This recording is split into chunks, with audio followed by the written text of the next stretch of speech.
George Parr, you are an investment banker. I am, yes. Yes. And as such, you have your fingers right on the pulse of the financial market. Yeah, very much so, yes. And during the summer, there's been a great deal of turbulence and volatility in the market, yes. Tremendous, yes, tremendous. Yes, and what has caused that? Well, you have to remember two things about the market. One is that they are made up of very sharp and sophisticated people who, these are the greatest brains in the world. And the second thing you have to remember is that the financial markets, to use the common phrase, are driven by sentiment. What does that mean? What does that mean? Well, things, let's say, are just going along as normal in the market, and then suddenly, out of the blue, one of these very sharp and sophisticated people says, "My God, something awful's going to happen! We've lost everything! Oh, my God, what are we going to do? What are we going to do? Shall I jump out of the window? Shall I jump out of the window? Exactly. Let's all jump out of the window. Sell! We've lost a sell! Yes. Precisely. Yes. Precisely. And then a few days later, this same sophisticated person says, "You know, I think things are going rather well." And everybody says, "Yes, I agree with you. I think we're rich. We're rich. Yes. We're rich. Yes. Bye. Yes. Yes, and that's what we call market sentiment. Yes. Surely we are exaggerating just a bit. Well, I don't know. I mean, in August, in the middle of August this year, when the market absolutely plunged in London, a well-known city firm, State Street Global Markets, issued a statement in which it said, and I quote, "Market participants don't know whether to buy on the rumour and sell on the news, do the opposite, do both, or do neither, depending on which way the wind is blowing," unquote. Yes, and this is the kind of rigorous analysis that companies will pay huge salaries for. Yes, exactly. And a few days later, when the markets had gone up a little bit, the senior equities advisor on ABM Ambrose Morgan said, and I quote, "We're back to happy days again." Well, no price is too high for that kind of mature wisdom, certainly is it? The reason this sort of people are paid millions of pounds in bonuses. Yes, of course.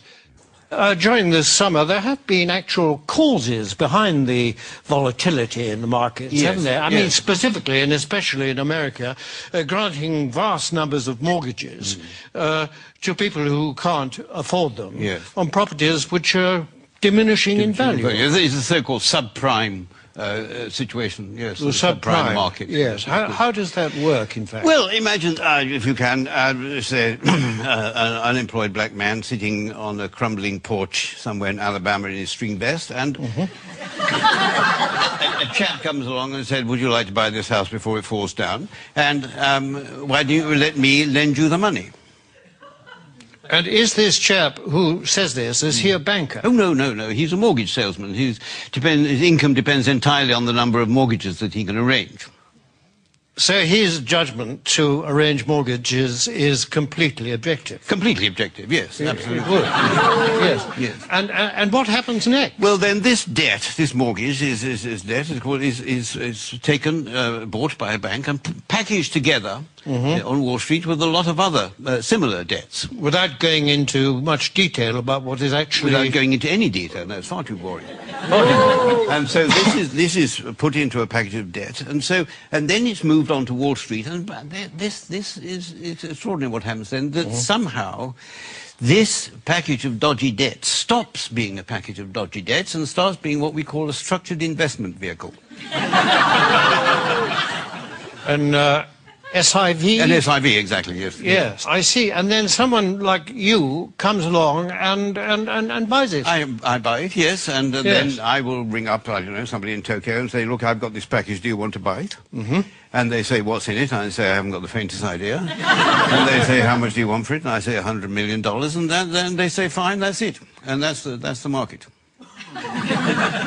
And presumably this package, I mean, that kind of thing can happen several times to the same package. Possibly, yes. And every time it does, of course, then you or someone like you will get a fee and a markup and a profit, yes. And so well, you can't expect us to do it for nothing. It's hard work being. In view of the fact that in these packages there's a lot of dodgy debt, what is it about it that attracts the financial, risk takers? Yeah, well, because these hedge funds, as they're called, which specialise in these debts, they all have very good names. You mean they're responsible companies? No, I don't know. It's nothing to do with their reputation. They have actually very, very good names. The names they think up for them are very good. I'll give you an example. There's a very well-known American Wall Street firm called Bear Stearns, who have two of these hedge funds which specialize in these mortgage debts. And they lost so much money, lost so much of its value, that Bear Stearns announced that they would have to put in $3.2 billion into one of the funds to try and keep it afloat. $3.2 billion? 3.2 billion, yes. And even then they said the investors couldn't get any money out of it and they were going to let the other fund go. But one of these funds was called the High Grade Structured Credit Strategies Fund, and the other was called the High Grade Structured Credit Enhanced Leverage Fund. Well, that sounds very good. But that's good, isn't it? Yeah. It sounds very trustworthy. Actually, this is the magic of the market. What started off as lending a few $1,000s to an unemployed black man in a string vest has become a high-grade structured credit enhanced leverage fund.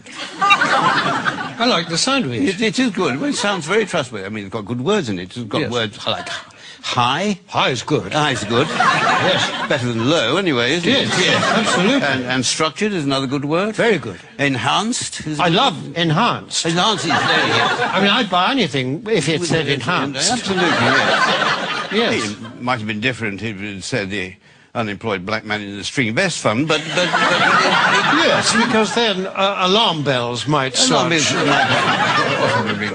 to ring. But despite these very plausible names, surely the reality is that the people that lent all this money have been incredibly stupid. Oh, no. The reality is that what was stupid is, for at some point, somebody asked how much money these houses were actually worth. I mean, if they hadn't bothered to ask that question, then everything would have gone on as perfectly normal. But unfortunately, they did. I see, but now, you see, people are saying the crisis is likely to turn into financial meltdown. I mean, can that be avoided? It can be avoided, provided that governments and central banks give us, the financial speculators, back the money that we've lost.